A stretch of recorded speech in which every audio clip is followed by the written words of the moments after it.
We're at war. We can't travel. There's a ton of corruption coming out of California. I weirdly agree with AOC on something. And the nation debates whether or not you should call your wife a whore to strangers on the internet. This is Friendly Fire. I should mention, too, by the way, we have coming on to talk about the corruption out of California with original reporting. We have the one and only Chris Rufo, who I believe is beaming in from whatever undercover activity he's engaged in. Gentlemen, good to see you.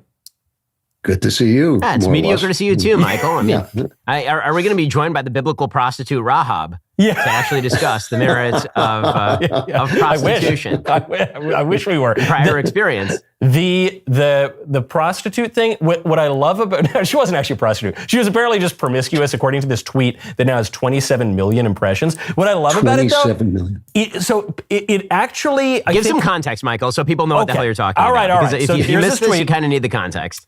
It's from a guy named Trevor Sheets.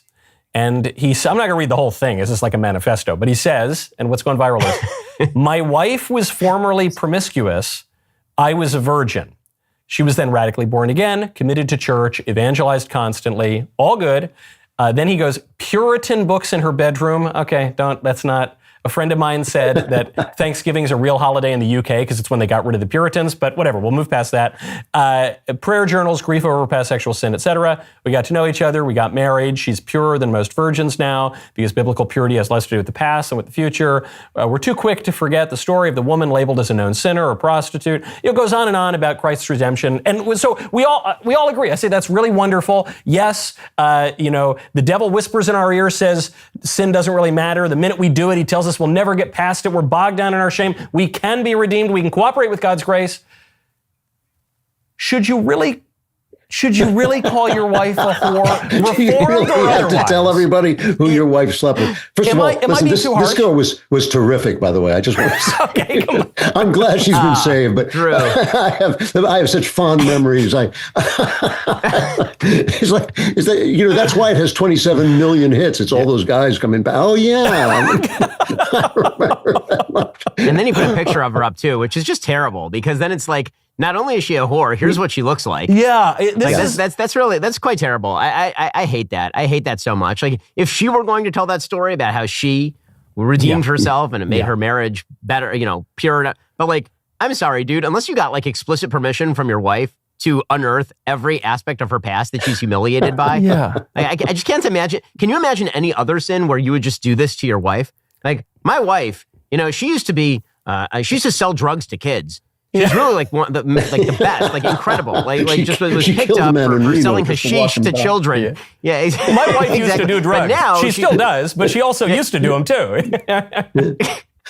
Do not like, and that's an overshare. That is a big overshare, and yes, big overshare. They put us in the position of being like the older brother in the prodigal son thing, where we're bitter that she's been forgiven, but we're not. We just don't want to know about it. That's also, it seems to me, yes, it's good to let people know, especially in our depraved culture, that there's redemption. You can accept, God's love, cooperate with Christ, and that's all very important to tell people. But we also owe each other discretion, I think. We owe each other the grace of moving on sometimes. You owe your children maybe something, your future children, to say, hey, we don't want, you calling mommy a whore on the internet, don't we, isn't there really a time and a place? Isn't there almost greater sanctity in just carrying some of these crosses privately? I get it if a porn star or something repents. Obviously, this is already public and you can talk about it. But if it's just like Shelley was a bit of a bicycle, then maybe just keep it to yourself. I don't know. Like, keep it a little relative. Yeah, I totally agree with this. By the way, a bit of Jewish law. If somebody converts to Judaism, you're not allowed to talk about their past before they were Jewish unless they want to talk about it. Really? You're supposed to because. So when you say that somebody's a convert to Judaism, you're not even in the community supposed to say they were a convert to Judaism. That's up to them if they want to talk about it, because there's a baseline assumption that once you hear about somebody's past, you're going to judge them differently in the present, which I think is true. Like, now that you see her walking around church, I mean, don't think of a pink elephant, gang, right? If she's walking around the church and it's like, well, what do I know about this lady? Well, I know a few things. And she knew many things. Yeah. That's unfortunate. It just awkward. It puts a lot of I like that images rule. in the I think mind. it's a good rule. Though I am thinking, whenever I really pick the crime, whatever like the big crime that I commit is, I don't know, whether it's insider trading, whether it's triple homicide, whatever. And then I have that pocket yarmulke ready to go. And, you know, right when they're about to give it, I say, no, that was my past life. Shalom. We're done with that. It's Mikael now. Now, actually, sorry, Ben, yeah. Oh, yeah, no, I was actually just going to say this is not the best tweet of the week. The best tweet of the week remains that story of the man with no arms and no legs who somehow was a cornhole champion, but also achieved the signal feat of driving a car and also shooting a man while driving a car. And I did tell that story to my kids, and I said, kids, don't you ever tell me that you can't accomplish anything in this life. It was New York Post-esque writing of the highest caliber. And whereas you make the point, Ben, you know, now you got images in your mind of this lady because of what her husband wrote. I still don't have the image in my head of the quadriplegic midget murderer or whatever. That I can't figure out. Very I have strong like teeth. a chicken nugget in my head is sort of what I'm. Anyway, I don't know if everyone realizes this. Speaking of religion. But The Passion of the Christ, one of the greatest movies ever made, is now streaming on DailyWire Plus. You can watch, this is the movie to watch during Holy Week. We're in Passiontide, up to Easter. With Easter coming up in just 12 days, feels like the right time to talk about why this film still matters. So I will be joining my friends Matt Walsh and Isabel Brown for a real discussion about it, what it meant then, what it means now. I'm afraid the other Catholic, Anglo-Catholic, and Jew of the Daily Wire are not invited. No, I actually think you might have been invited and just weren't able to make it up. But in any case, a few of you are going to be in the room with us, not just watching, but actually sitting with us, being part of the conversation. If you join Daily Wire Plus right now, you will be automatically entered. If you're already a member, congratulations, you are entered.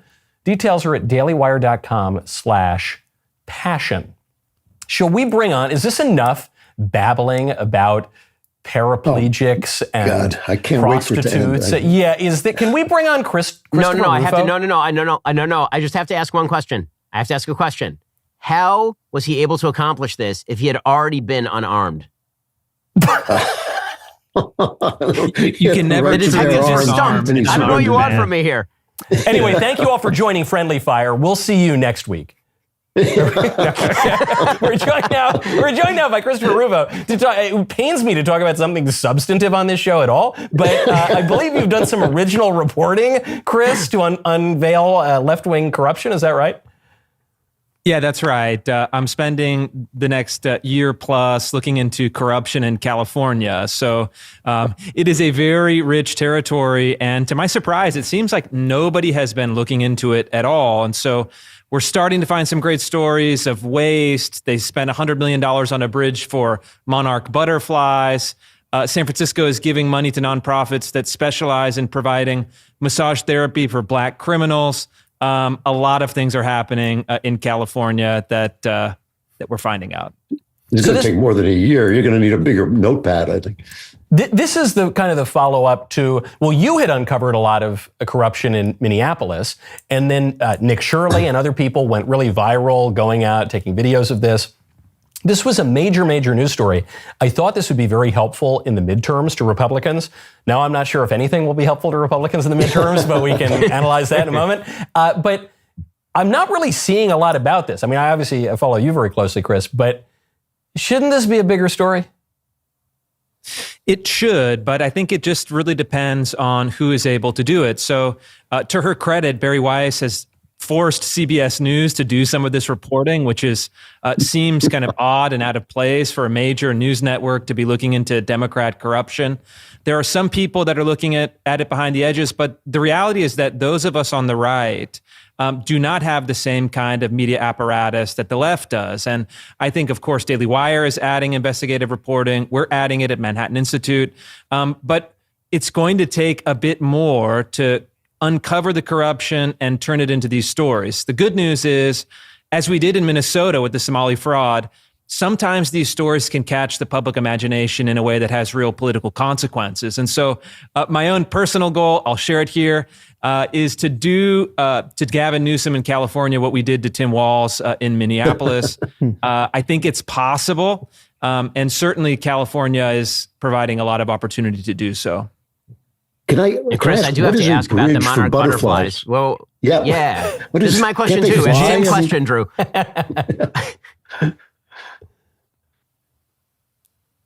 the question about the monarch butterflies. Yeah, the bridge. So it's something we looked into. It's actually in Los Angeles. The governor unveiled this splashy project about 5 years ago to create a bridge for cougars, butterflies, and other small critters over the 101 freeway, over this kind of 10-lane interchange. And so in other countries, in other states even, these things cost between $5 and $10 million. In California, though, it's cost about $114 million. They're behind schedule. There's really no end in sight. They put a radical environmentalist in charge of the project who wears like bright pink construction gear. She carries around a stuffed animal of a cougar. And they're doing stuff that's actually kind of amazing. It's a public-private partnership where they have Native Americans performing sacred indigenous rituals for this overpass. They're sacrificing human hair, native tobacco. They're looking for magical mushrooms. They dispatch some environmentalists for months and months and months to find seeds in sacred solitude.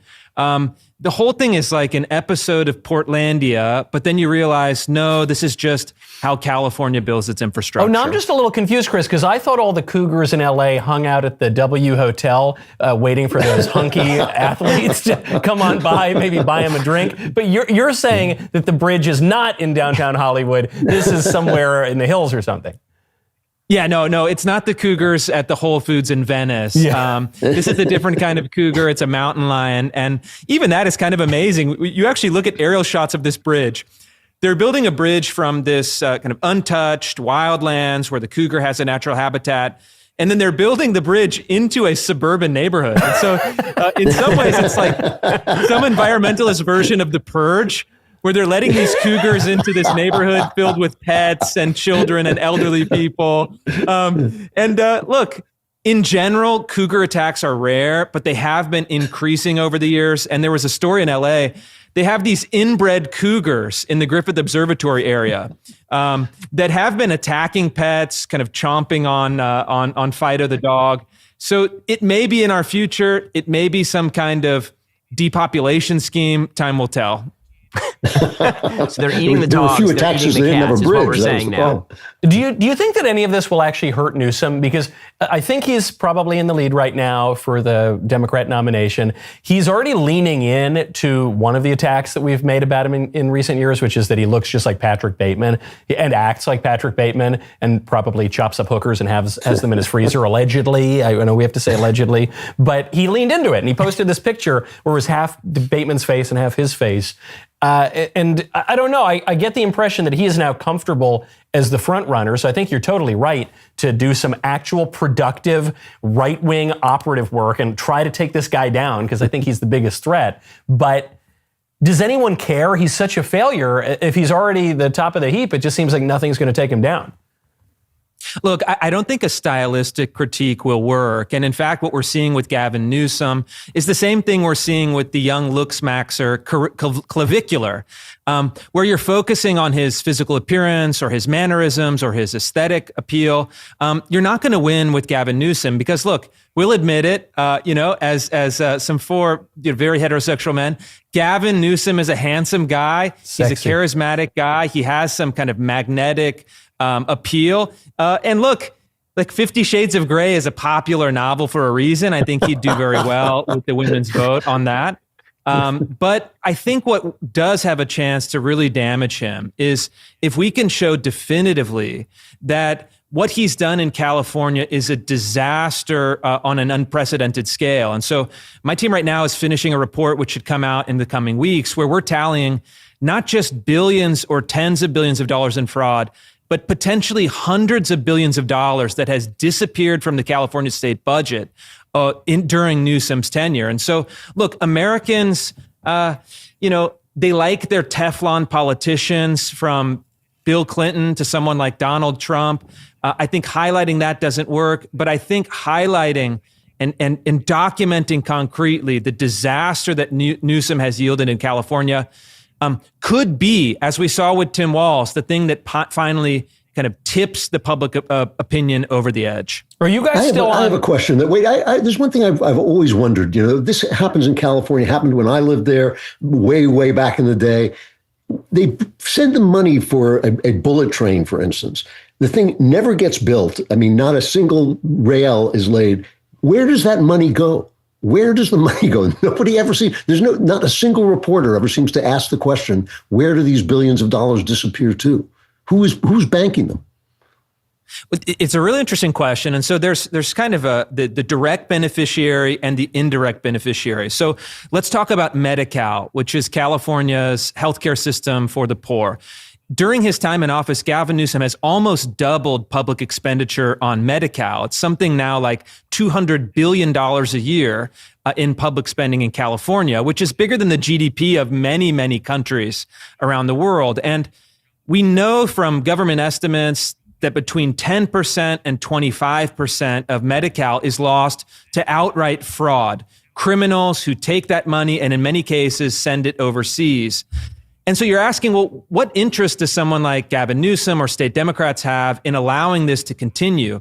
And that's where you get the indirect beneficiary. One of the most powerful unions in California is, of course, the union of healthcare workers, which is trying to pass this wealth tax, which has tens of thousands of members that benefit from the system being engorged with public funds. And so in many ways, the unions see this as a form of corruption that simply expands the pie. And then they get a cut of that. They forward that cut, part of that cut, to the Democrat politicians in the legislature, to the governor's reelection campaigns. And all of this money, oftentimes at arm's length, not directly but indirectly, it really pays the bills and greases this corruption wheel. And the Democrats know that there's no political opposition, there's no media opposition, there's no activist opposition.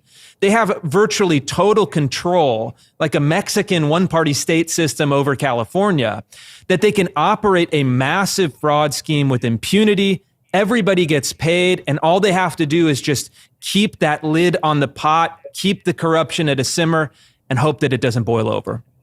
Wow. What do you make? So Newsom, I think, is still in the lead. That's what a lot of this is all about. What do you make of the other potential candidates? So like AOC, who I think is seriously talked about as a presidential candidate, she comes out this past week and says something that a lot of conservatives agree with. She criticizes all the various betting market sites and even sports gambling and just the now very pervasive gambling, even when gambling was very restricted until recently. And she said, this is sad. I'm going to catch a lot of flack for this. That's not a left-wing position. It's one that can cross party lines. It's kind of interesting. It actually deals with moral questions. Does she really believe it? Is it just a sincere thing? Is it a cynical play? And you don't think she? Well, then is it about the presidential race? What's it about? Well, yes. Ben, tell me why you say no. I think maybe yes, but I'd like to hear from Ben. Yeah. Okay, so I think that the only reason that she's calling out the betting markets and the futures markets, right? The reason that she's doing that is because there are prominent Republican figures who are associated with some of our sponsors and are associated with sites like, for example, Kalshi. That is the real reason that she's doing this. This is why the Democrats have decided that, for example, Elon Musk was bad. He used to be good. This is why they've all of a sudden mobilized against crypto. Like that sort of used to be a bipartisan thing, crypto, and then it turned into Democrats hate crypto. Basically, anytime anybody who's a prominent Republican figure is associated with anything, they suddenly swivel and they turn and they hit that thing. And so, I do not think that a woman like AOC, who believes that if we just shovel money at people, like if we just take money and we shovel it at them, that we can't do that because the people are going to be too stupid and they're going to gamble it. Like that does not fit within her sort of purview of how the world works. Like, name another aspect of consumption that AOC is dramatically against. There's not a single one that you can name where she says, this is a thing you should, like prostitution, drugs, alcohol. Like name a thing that AOC believes there should not be a market for. The only thing she believes there should not be a market for is like a prediction market. And the only reason she's saying that is because, of course, Don Jr. is associated with prediction markets. I think it's that simple. Chris, you disagree? Yeah, I mean, I think certainly that's probably part of it. And what we've seen over the last 5 years, really accelerating the last 1 or 2 years, is that the tech industry has shifted or at least split. And there are certain industries, as Ben mentioned, of course, SpaceX, crypto, prediction markets, in other parts of the tech industry where it seems to be kind of right-coded. Palantir is another company. Yeah. And so, would she want to undermine the power of these cash-generating machines that seem to support her political enemies? Yes. But I think it's also just a kind of antipathy towards kind of bro culture in general. And so I think there may be some non-cynical, but simply kind of personal and authentic hatred for it. Because look, young men and young white men in particular have been complaining for a number of years, sometimes in an exaggerated way, sometimes with some reason, that they've been locked out of prestige institutions. There was that great essay in Compact, The Lost Generation, about how white men had been frozen from Ivy Leagues, from media, from other prestige occupations. And one interesting wrinkle in that piece is they've found that they can harness their talents, make money, make a reputation in these new emergent industries. And so I think she does not like the idea of young white men founding companies, making money, having some cultural prestige. She wants to shut it down. And so maybe there's a bit of both. But I don't think it's necessarily entirely cynical. I wonder too if there's I got to break in here for just a minute, guys, because I have to say this. I haven't got much time, so I just want to talk about dying, which I think is something we all want to talk about. Actually, I've been around for so long. It's possible I may be an immortal demon, but I do know that those of you who will die are going to need some insurance. I mean, you got to have insurance, and the best way to get it is to get it through our sponsor, Policy Genius, because the responsibility for protecting your loved ones and planning for the future is a heavy and confusing one for those of you who die. Not for me, but for those of you who don't continue forever. Policy Genius makes the process easier by acting as an online insurance marketplace, not an insurance company, so you can compare quotes side by side for free and actually understand what you're buying. Their licensed team works for you, not for the insurance carriers, and they help you figure out coverage amounts, prices, terms, all of it, so there's no guesswork. I know back in ancient Egypt, they got so tired of me. Every time I fell asleep, they would mummify me. And I used to have insurance to make sure that those who were buried with me their families would be taken care of. Policy Genius will answer your questions, handle the paperwork, and advocate for you throughout the process, which is why they've racked up thousands of 5-star reviews on Google and Trustpilot, and even in ancient Egypt from people who found the right policy for their situation. Protect the life you have built with Policy Genius. You can see if you can find 20-year life insurance policies starting at just $276 a year for $1 million in coverage. Head to policygenius.com/fire to compare life insurance quotes from top companies and see how much you could save. That's policygenius.com/fire. There's one angle on the AOC thing that I think it might marry the sincere with the insincere, which is, gambling used to be a wedge on the right. In many ways, I think it still is. I was given a speech at an Alabama think tank like 6-7 years ago, and a real hot topic of debate was whether or not to legalize the state lottery. The lottery used to be run by the mob. In New York, it was the numbers game that the mafia ran. And then in the 60s, 70s, 80s, they started to liberalize it. But I think it was Mississippi, I think, only legalized the lottery in 2019. So it's still this live issue, to what degree we should regulate gambling. And so if I'm AOC and I'm looking at the right and I said, what's the good wedge issue going to be? That's one of them that could, even if it doesn't advance me, it can get my opponents fighting. We on the right used to do that to the left with Israel because Israel was a wedge issue there. Now I think the whole left is basically anti-Israel, but a little bit on the right too. But that was just one where you think, even if I don't want to talk about the substance of this issue, I at least want my enemies to be fighting each other. I could see a little bit. She's a pretty sophisticated operative, even if she doesn't have a whole lot of book learning. It's a difficult question of advice because when you when you ban vice, the mob does take it over. That is what happens. And the libertarian side of the right is always like, why can't people decide to gamble? I myself, I kind of edge toward banning vice. I think that it's just bad. It's better for society to say it's no good. AOC, she can't possibly be sincere about this because she's the one who tweeted out to prostitutes, sex work is work, which is the same thing their pimps are telling them. So I think that she obviously does not care about vice. The left is always happy for you to destroy yourself. The only way they want you to be free is in ways that make you a slave. They want you to have all the sex you want because ultimately that will enslave you, all the drugs and all of that stuff. So I gotta say that Ben has got a very, very convincing case here on this because I just don't see her being sincere suddenly about one vice that we shouldn't ban. I'm looking forward to a time when both parties are sort of authentically themselves as opposed to this sort of picking and choosing of the issues. So, AOC here, I wish the Democrats would just say the thing they mean. The Democrats are fine with gambling. They're not trying to, if you made the proposal that welfare dollars come with a proviso that you cannot use them on lottery tickets, which seems to me, by the way, a totally legitimate proviso. Democrats would oppose that. They would 100% oppose that. And that's our taxpayer dollars, and they would oppose that. So the idea that suddenly she's very, very anti the futures markets or whatever, that she's very against prediction markets, I just find that totally unconvincing. But this is kind of where we are in a nihilistic political world where neither side will just say the thing it actually believes. Instead, they look for that wedge issue and they just try to ram a fist into the wedge issue without any belief system to back it. Do I really think that if AOC had the power to ban lotteries or ban gambling, that she would actually do it? Michael, she's opposing it for a very different reason than you're opposing it. Let's put it that way. Right. I do not trust her motivations there. So I think that is totally insincere, but I think that is the rules of the road for the Democrats at this point is utter insincerity on every topic.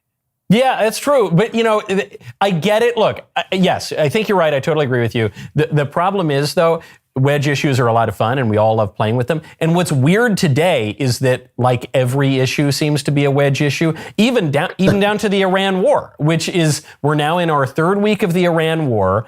The American right is still quite supportive of it. I think it's still 90% or slightly below that support. Nationally, most Americans are against it and seem to be increasingly against it. I fear that overwhelming right-wing support is soft. I fear that if something goes catastrophically wrong, it's not going to dip a little bit. I think it's going to swing very suddenly. Everyone agrees they want this thing wrapped up quickly. And I could, talk about futures markets. It could really mess up the economy globally. It could really mess up Republicans' chances in the midterms. And I don't really know, the podcast class is anti-Iran war. The voters seem to be pretty pro-Iran war. But this seems to me like the biggest time bomb, I guess being appropriate here, for the midterm elections. I don't know, Chris, you're the most operative of any of us here. Am I misreading that? I mean, look, a couple things. So first off, if they are able to conclude the war and move on in a matter of weeks or a single digit amount of months, people will forget by the midterms. Politics operates on media cycles like up until that last moment. And so, when the president goes to McDonald's, when they have the eating the cats and dogs memes, I mean, we're talking about the October surprise.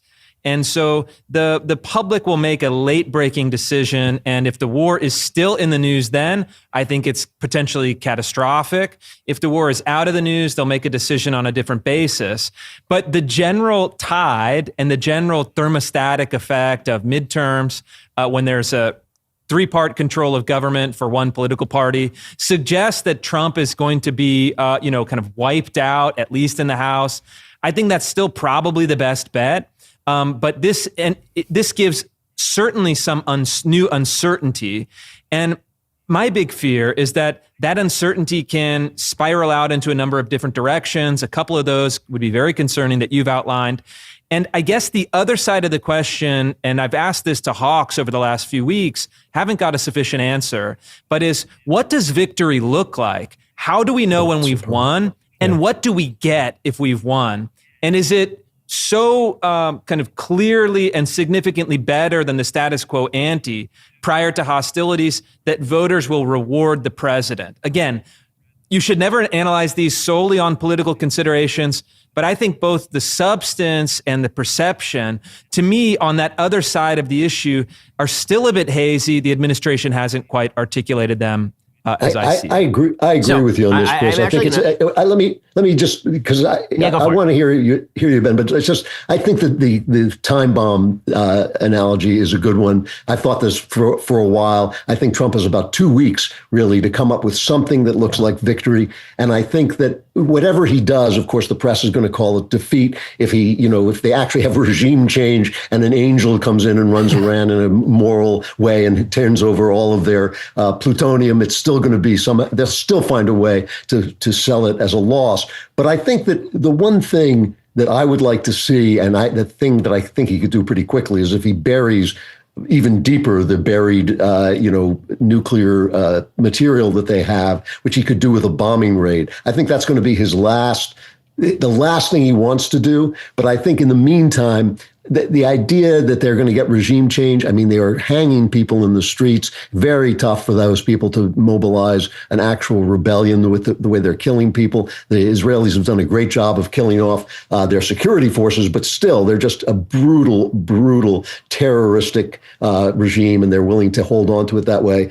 I do not know if we can take control of the Strait of Hormuz, but it's a nightmare to me to think of our troops going in there. It is so easy. The thing about the military, love the military. I love the military, but they're a hammer and everything looks like a nail. And they're always going to come back to the president and say, if we just do one more thing, this is going to be fine. I think he's done a noble thing. I think he did a brave thing. I think he did the right thing, but I think it's a time game. I think at some point the time runs out. Well, I mean, obviously, I think that everybody has their eye on the calendar, and that's what the polls show, is that the American people are supportive of this so long as Chris says, this lasts a month, and it doesn't last 4 months. And obviously, Chris is also right that if we're talking about this at election time, it's going to be a terrible thing for the president and for the party. I think there are a couple things that are happening here. One is a political thing, and one is a not political thing. The not political thing is that I think President Trump looks at his presidency, and he says, this is the last chance for America to actually end this threat. Because post his presidency, the chances are very good that whoever succeeds him is going to be incredibly soft on this issue. And then Iran is going to rebuild, it's going to remobilize, it's going to take additional control. So if you don't like what Iran's doing in the Strait of Hormuz now, wait until they have ICBMs tipped with nuclear missiles. Right? I mean, like that is the thing that I think President Trump is correctly saying. And on a moral level, that's why I think it is quite brave what he's doing. As far as what does victory looks like, I think that there are sort of two things that we have to look at. What does not defeat look like? And then what does victory look like? I don't think those are quite the same thing. Not defeat looks like the Strait of Hormuz is at least relatively open. Even if people are paying small bribes to the Iranian government to move through, the oil starts moving again. The Iranian government is tremendously weakened. They don't have enough money to actually pay their IRGC members. And a year from now, the regime collapses, which I think is all very much within the realm of possibility, given the fact that, again, the entire top level of the regime has been completely destroyed. Their missile facilities have been destroyed. Their drone facilities have been destroyed. Their nuclear facilities will be destroyed before this is over. And so the question is sort of a timeline one. We may see a delayed victory in that sense. A not defeat would be that we do all those things, and then the Strait of Hormuz is at least passable. And that is a not defeat. A clear victory would be something, where we all get to cheer in the streets. And that would be, for example, the president takes Kharga Island, the IRGC completely runs out of money, the people go out in the streets and they take over, right? That's a clear victory. I think it's like a 20% possibility. I don't think it's an 80% possibility. I think it's like a 20% possibility. I think the regime being on such unstable footing with the rest of the regimes in the area allied against them, because that's actually what's happened right now, is the entire Gulf region is now against the Iranians, all of them. And so because of that, Iran is now more isolated than it literally ever has been. They have less revenue coming in than they literally ever have. They have less control on a street-by-street basis than they have for 50 years. They have less weaponry in terms of forward mobilization than they have in 50 years. And they have fewer terrorist proxies capable of doing serious damage than they have in 50 years. Is that a victory for the United States? It is a victory in a broader sense. Is it the kind of thing where you can run around with a big newspaper that says, we win? I don't think so. But again, if we get that latter situation, which I think is probably like a 75% possibility, actually, if we get that, and then President Trump walks away, I think that's a win for the United States. I think it's a win for the world. And even if he doesn't get the political credit he deserves for it, he will get that credit, or he should, via history if the regime ends up falling a year or 2 years from now. But then, Ben, to Chris's point, if he says, all right, what can we bring to voters to say, see, the intervention was worth it? If the real victory here, we install Ayatollah Rubio and he, he takes over and it's all great. If you say that, look, there's 20% chance that happens, more likely, probably best case scenario, we just have not defeat, and we can go to voters and say, hey, look, we went into Iran and we blew up a bunch of stuff, but then they closed the Strait of Hormuz, which could have been a complete disaster in perpetuity, but we got the Strait of Hormuz reopened again, and your gas prices are going to come down, hopefully before November. Please reward us at the ballot box. Is that? Well, no, I don't think it's. So this is what the thing. I think that what Trump is doing is a thing that nobody has recognized in American politics for literally decades. He is doing a politically brave thing. Yes. I know that we're not allowed to talk about politically brave things right now. Yes. But this is a politically brave thing because what he is doing is he is saying, listen, even if it costs me at the ballot box, even if my party doesn't do as well, if I get this threat neutralized for the foreseeable future, that is worth a few losses. And to me, that makes it more brave, actually, than because here's the problem that I have with this sort of logic, Michael. There is literally no war that you can fight short of a full-scale regime change war. Short of that, there is no war that you can fight that resonates to the American public as a victory, which means that you end up in a position where you're gradually ceding territory to literally every enemy. Because we're not going to regime change China. We're not going to regime change Russia. We're not even regime changing really Venezuela, right? We kind of regime behavior changed Venezuela. And so if the idea here is that the only way to win a victory is to win a full-scale victory, the result of that will be a breaking of the American hegemony over the rest of the world in the name of political gain. I think President Trump is actually fighting back against that. And so even in my 75% scenario, that is what's best for America, even if it's not what's best for the Republican Party in the midterm elections. By the way, again, I think if we get that 75% scenario, that's assuming the war is going to be over in the next 6 weeks. So I don't think that that's the thing people are talking about in November anyway. Yeah. I think they're going to be talking about the economy. Speaking of which, I think President Trump, will he visit Iran before the end of the year? This is the open question over at Kalshi. Kalshi has a shockingly, apparently, 11% of people believe that President Trump is going to visit Iran before the end of the year. That would be a midterm campaign stop for sure. They are one of our sponsors, obviously. They also, by the way, are saying Tulsi Gabbard out as Director of National Intelligence. 60% prediction she does not make it into August. I fully agree with that. I think Tulsi Gabbard is on her way out as DNI, especially given the shenanigans of Joe Kent, who's making an absolute ridiculous fool of himself right now. Anyway, back to the conversation. Well, actually, the Joe Kent of it all does kind of tie in. But yes, Drew, you were making a point.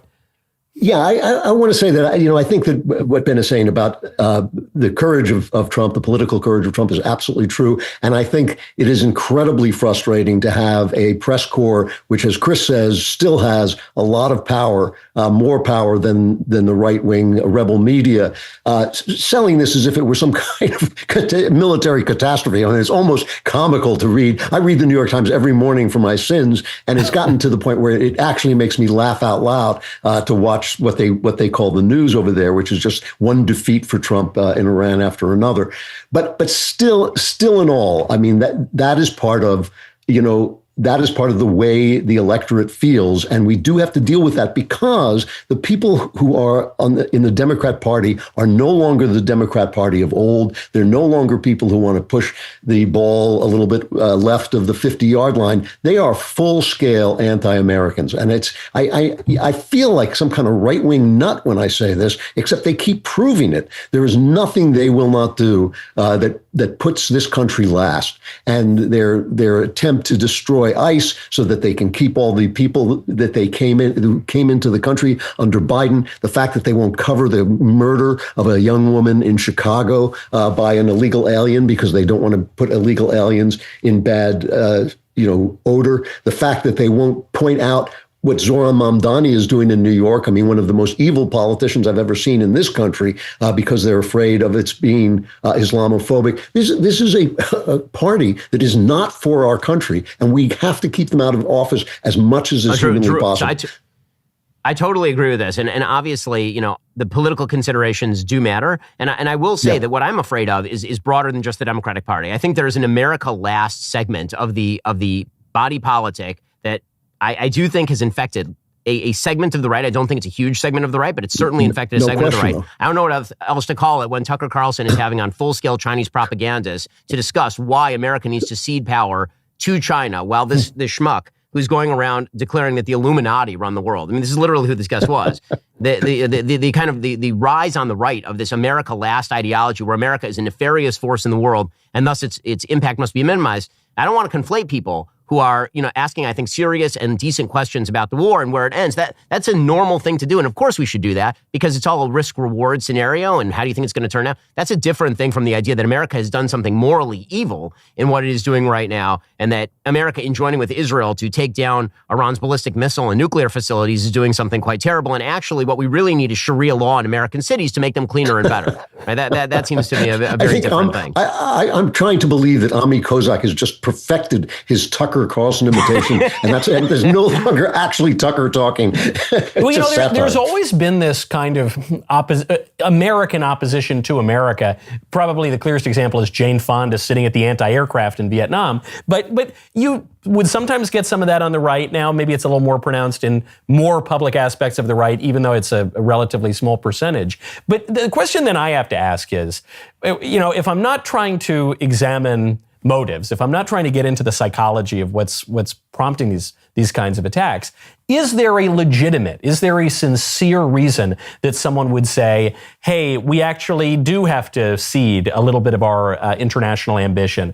China's gotten too strong, or America's lost the heart for these protracted military conflicts because of Iraq and Afghanistan, or we need to rethink how we do regime change. So maybe we need more of the Venezuela model, where you're not uprooting the whole civil authority, but you're just putting a gun to the vice president's head and saying, do what we want or we'll shoot you, which I think has actually worked out very well. Is there, sure, there's always going to be the Hanoi Jane, but is there a sincere and even admirable or respectable kind of restraint view on foreign policy? Well, I think you can make the argument that the sort of restrainer point of view, which is, yes, America is losing ground, and therefore we need to reconsolidate, we need to re-strengthen, and then we can try to reestablish hegemony because the world actually is better with broader American power. Sort of a more in sadness than in pleasure perspective at the possibility of multipolarity. But that's not what I'm seeing from a lot of. That's not what he's saying. That's folks. right. And by the way, I will say that, I don't want to get into psychology, but some of these people just appear to be nuts. Okay, Joe Kent appears to me to be a nut job. Okay, Joe Kent is like, how that schmuck ended up at the National Center for Counterterrorism as the director of it is absolutely beyond me. And I can do two things at once: totally respect his military and CIA service, and also believe that the guy's a kook and a nut and a schmuck. Because, today he literally apparently said that he would try to help out the defense of Tyler Robinson if called upon to do so in the shooting of Charlie Kirk. I'm sorry, that's crazy. So he believes that is cray balls. I haven't followed it that closely. He believes that it was. He doesn't think that Robinson was the shooter. Obviously, he thinks it was a foreign op. He thinks that there are nefarious outside actors. Yes, and then there was this whole story about how Andrew Klavan of TPUSA had texted him messages concerning Israel and Charlie's relationship with pro-Israel donors, and he had texted that to Joe Kent because he thought maybe it was relevant, and then somehow Candace Owens ended up with those magical messages, and no one knows how, but it certainly was not from Andrew Klavan. The fact that he's under investigation, Joe Kent, for now leaking information, classified information, which I almost certainly went to one of these podcast bros, that is the part that's astonishing to me. And I do think that we have to talk, again, it's not a podcast war thing to say that people who have high levels of influence in American life, we should, if they're saying crazy and nutty things, maybe people should stop listening to them so much. When we're talking about government officials, that's different. He was a government official. Yeah. But I will also say that they almost staffed part of this administration directly from the guest list of the podcast bros. And you can't staff a good government this way. I'm sorry, you cannot. You should not use Joe Rogan's guest list as your way of staffing an administration. Joe Rogan was spending the last 2 days talking about how Benjamin Netanyahu is dead and Erica Kirk has crazy eyes. There is a brain rot that is setting in, and it has infused all the way up to the governmental level. That's the part that's scary. Michael, the argument you made last week when, of course, it made all sorts of headlines because we were beating the crap out of you and you were fighting us back, and it was fisticuffs all the way around. So well deserved. Agreed. But the argument that Michael was making, that these are sort of the podcast wars, that's a legitimate argument until you get to Joe Kent. Right? Yeah, Once you when start we're talking getting to about people who are government actually officials, that's totally different. I agree. I totally agree. Right. And when those government officials are basically acting at the behest of podcast hosts, and podcast hosts are visiting the White House and shaping policy, then you start to ask some serious questions about like who knows what, when, and why are they there, and who's staffing, and like. Well, one correction. I'm a strong defender of podcast hosts visiting the White House. I think that's a very important, tried and true tradition that should continue. But I did see that Kent has denied that he was leaking, but then you raise the question, okay, well, who leaked it? So obviously there's going to be some kind of investigation. And, I guess you could have a world in which the director of the Counterterrorism Center is indicted. I mean, you could, this seems to be something that's very impressed me a lot about this Trump administration in particular, is there's been a ton of unity, even among people who would seem to be rivals or vying for position. The vice president and the secretary of state could both run for president. They seem to have a lot of unity. They're unified with the president. This seems to be the first break where you say, okay, you have this official who wasn't a super senior official, but he was there coming out. Now he's kind of running against the administration. Are you going to see more of this? Is this the beginning of division, or are they going to run this guy out, investigate him, maybe indict him, and then keep the team together? Well, I think one of the things that you're seeing here that's really fascinating is that there's a sort of, as the Trump administration draws into, its sort of late stages, right? We're 3 years away from a new president. As that happens, I think that Trump staffed the administration figuring, hey, I'm the president. All these people work for me. They can say whatever they want. In the end, I'm the one who makes the call. And then you have a bunch of people in the administration who are gaming for their own political futures. And they recognize that a very lucrative way of being able to draw your own sort of political future is to break away from the administration and be critical of the administration. That is an excellent way to sort of launch your political career, which is why there's been all these rumors about, Tulsi Gabbard over at DNI, because of course, people widely perceive her to be at odds with the president's foreign policy. She's sticking around for now, but I think that there are a lot of good rumors that she probably will not stick around for very long. And so I think you'll see more of that. As the administration gets later and people have their kind of next step, you're going to see people start to use the administration as a stepping stone rather than as an umbrella. And I think that could be a real problem. I want to get to more of this with all of you in a second. First, your reminder, by the way, DailyWire Plus members can chat live with both me and Michael Knowles in the middle of our show. That's a thing that we actually are doing now. So you don't just watch the conversation. We want you to be a part of it. It's a thing, like we'll actually stop in the middle of the show and answer your questions in the middle of the show, interrupting our own thought processes to make these things happen for you, the people. You can get answers right here as we go. Head on over to dailywire.com/subscribe. Become a member today. Okay, Michael, go for it. Yes, well, before... this actually brings us all the way back to the top of the show, because we're talking about how many people slept with some lady that some husband was talking about on the internet. Well, when you want to sleep in a much more wholesome and comfortable way, you got to go check out Helix, okay? Helix is just absolutely magnificent. I'll tell you what a great father I am. I got Helix mattresses for both of my sons that are out of the crib. You can go take the Helix sleep quiz today. It's terrific.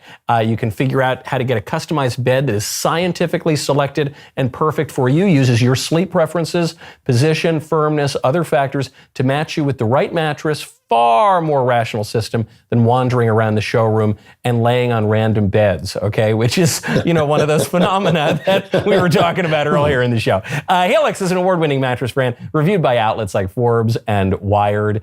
I love it. I think, all of us have slept on a Helix at some point. Do we all I have don't them? sleep on them. I don't sleep anywhere, but I do lie awake on them, and they're incredibly comfortable. I pity the fool who buys them because they're so comfortable they fall asleep. I don't have that problem. I'm just awake all night, and I just sit there going, this is a great mattress. It really is, too, because I'm very sensitive about this because I'm awake. So I really like this mattress, and it's been great. We've had them for years now. They ship directly to your door. Well, if you're not a living vampire like Drew, you should go get a Helix sleep mattress, and that way you can actually sleep on your mattress, and then you'll be able to give an even better testimonial than Drew about how it actually increases your sleep quality, as opposed to you just being very comfortable while lying there awake all night and never dying, according to Drew. So you can go check them out. Free shipping, 120-night sleep trial, limited lifetime warranty. It means you test it risk-free, and it is magnificent. Ben, do you have anything else to add? No? Okay. Go to helixsleep.com. No, it's okay. It's fine. I think we're good. helixsleep.com/friendlyfire, 20% off site-wide. helixsleep.com/friendlyfire, 20% off site-wide. make sure you enter our show name at checkout so they know that we sent you. helixsleep.com/friendlyfire.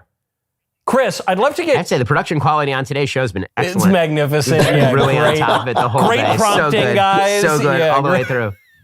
Yeah, the line delay isn't affecting us at all. No, the ad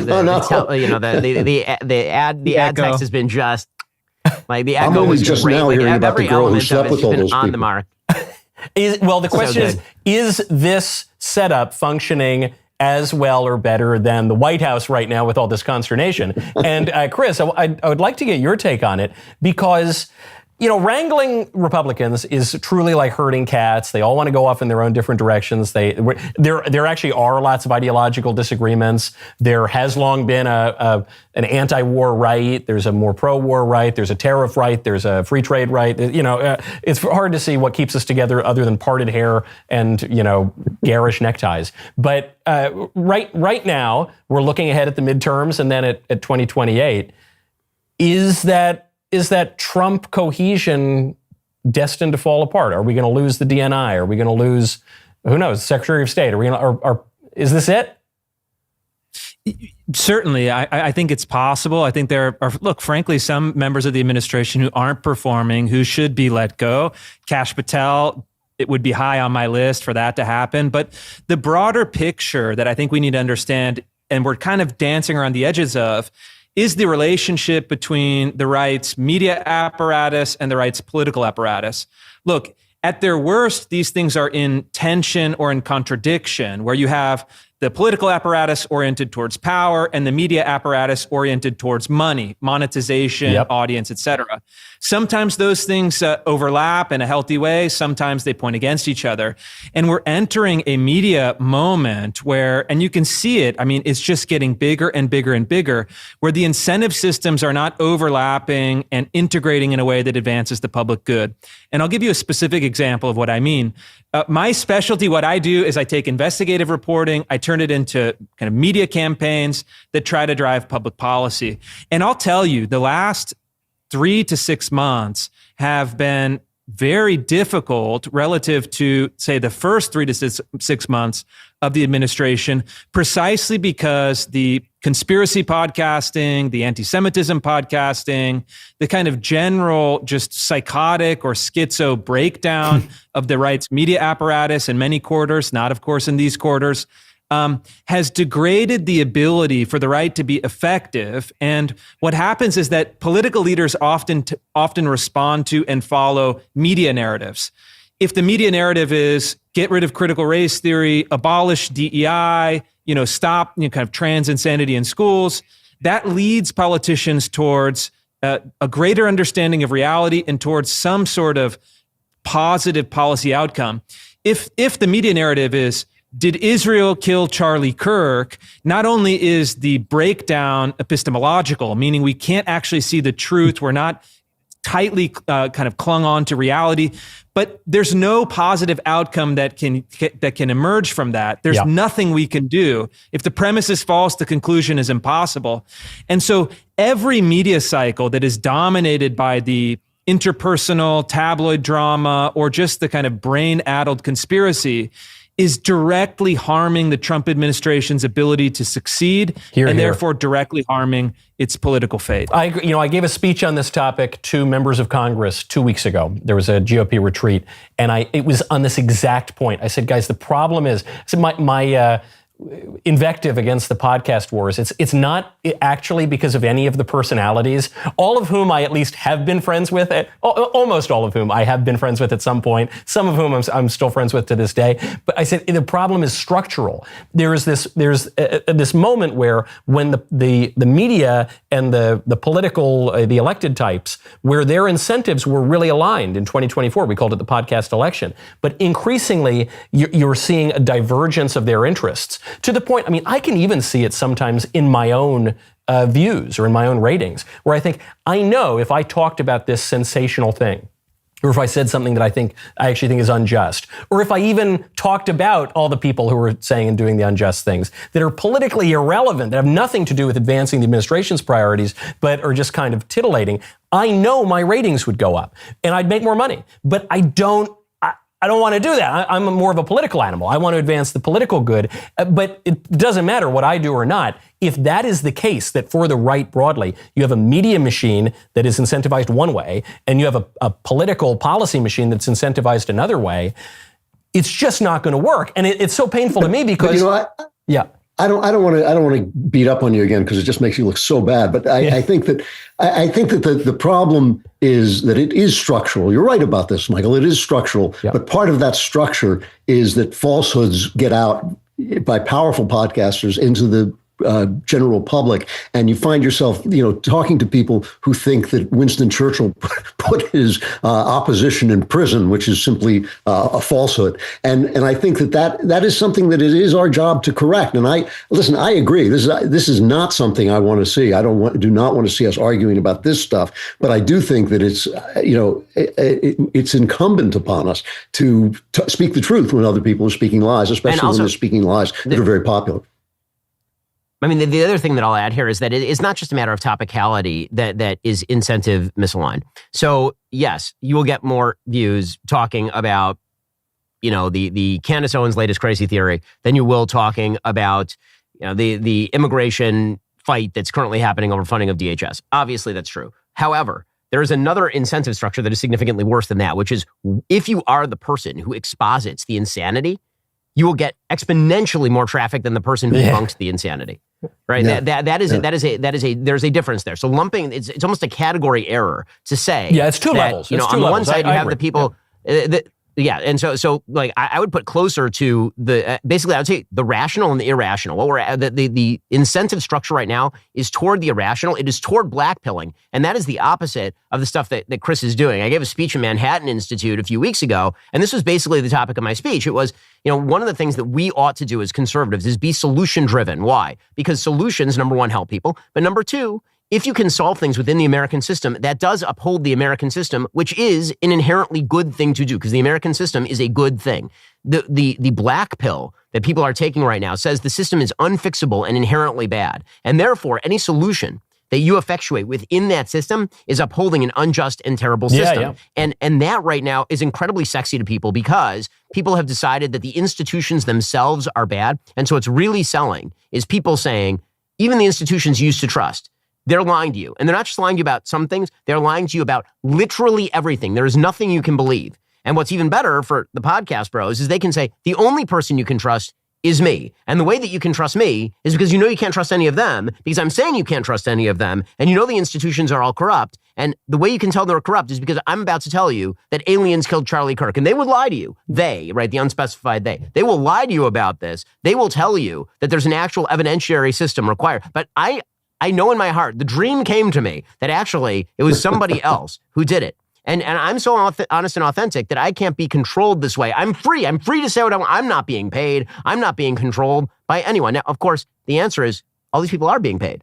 They're making ungodly by the viewers. Yeah, I mean, the idea that, yes, correct. I mean, the idea that they are doing it for poverty, right? That these are some sort of priests wandering in the wilderness, begging alms on behalf of truth. Like, it's such horseshit, I can't even express how horseshit it is. This is part of the structural issue, too. To your point, man, now it's all these independent voices because in the new media that the networks don't... We're one of the last networks of new media organizations. And so everyone's independent now. So that too creates different incentives. At least if you're on a network... If you're on a network, you can get fired. If you're on a network, there are kind of standards, there's cohesion among the different shows. And so in the old days, back in TV or radio, if someone was saying something that was beyond the pale or the standards, there'd be a campaign to get that person fired, they'd leave. Now, it seems to me the whole structure of the media is anti-institutional. So you've got the trauma of COVID, where you realize that big institutions were actually lying to you about a number of things. You've got the decay of our political institutions generally, which is manifest and has been for decades at this point. And then you have this new media ecosystem, which is intrinsically anti-institutional. So something, Chris, that you do very well is you say, all right, well, if I don't like what's dominating the news, if that's harming my political prospects, I'm going to change the news and I'm going to go do an investigative report. And then I'm going to lead a media campaign about that to get people focused again. That has worked a number of times, but I just wonder if, it's kind of a tragedy, really. The right-wing media began because the old, terrible establishment news media shut us up and lied about us and censored us. And then we had this independent media and we kind of rode that and it was great. We got the podcast election. It was great.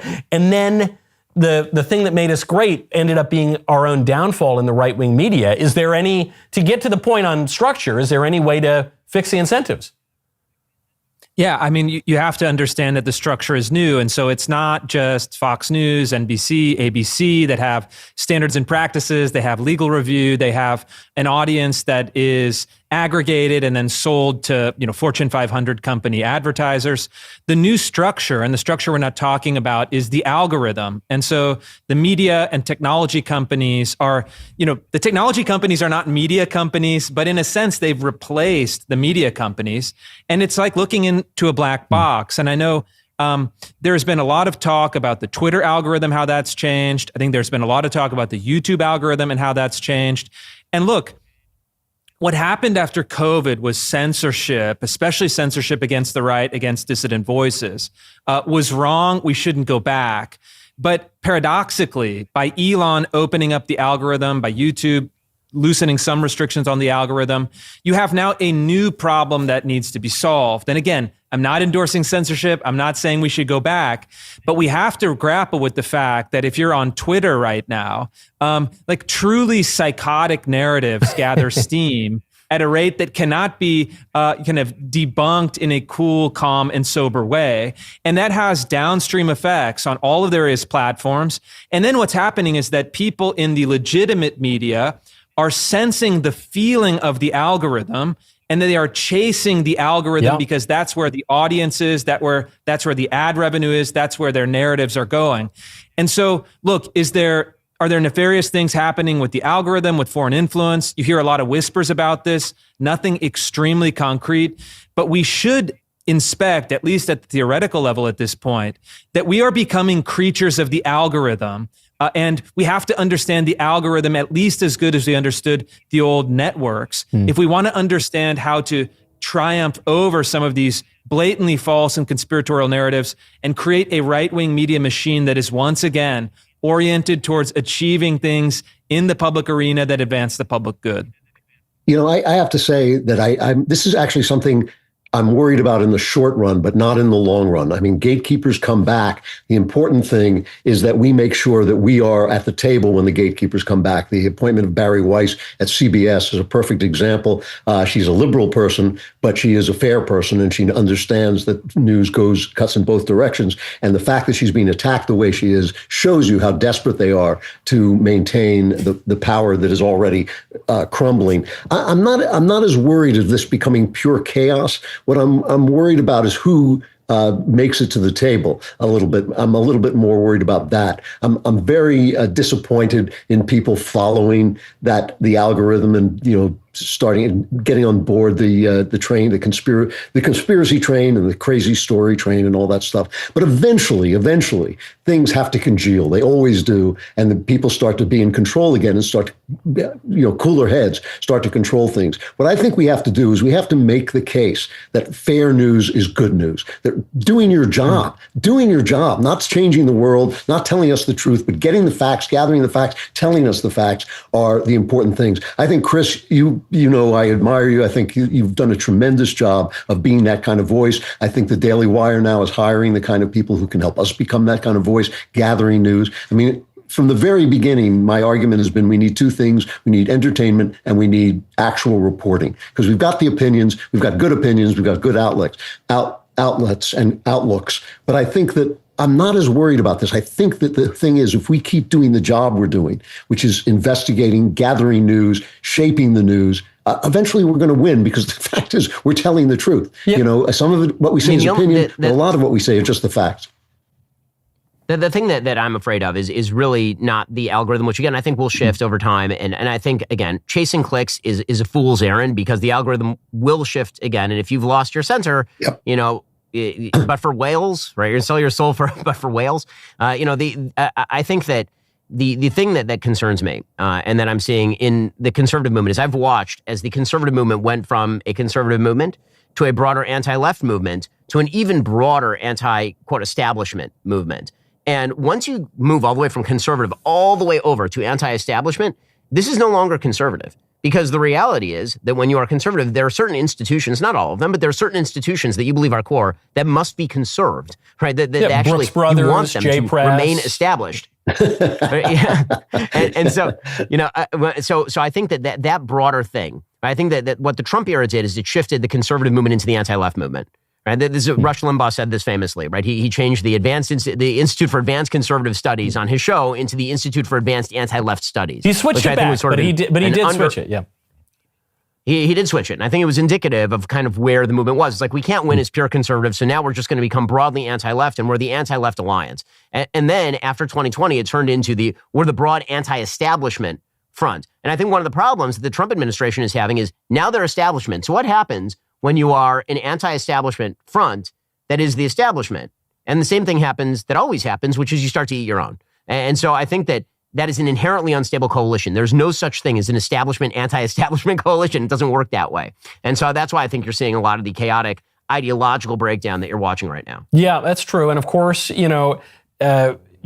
have to continue to appeal to a populace that does feel like they were jilted by the establishment, but you can't just be chasing that algorithm, because the most clearly guaranteed way to go viral on Twitter is to call your wife a whore, and none of us wants to do that. Gentlemen, wonderful to be with you. Chris, thank you for joining. Thank you to all of you for being here. See you on the next Friend of Fire. Good to see you.